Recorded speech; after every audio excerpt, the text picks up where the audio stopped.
కుదురు చూడని ఇంత హాయిని మరిచిపోదు మనసు. ఒదిగి ఉండి నీ వాకిటిలో బదులు కోరి నే నిలుచున్నా.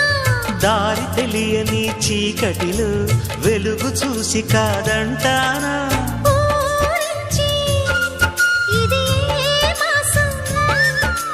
ప్రేమించే ప్రతి గుండెను అందెల సందడి చేసే హేమంతం ఇది. మన సొంతం అయినది. కిలకిల నవ్వే కోయిల కోసం వచ్చింది మధుమాసం. మిల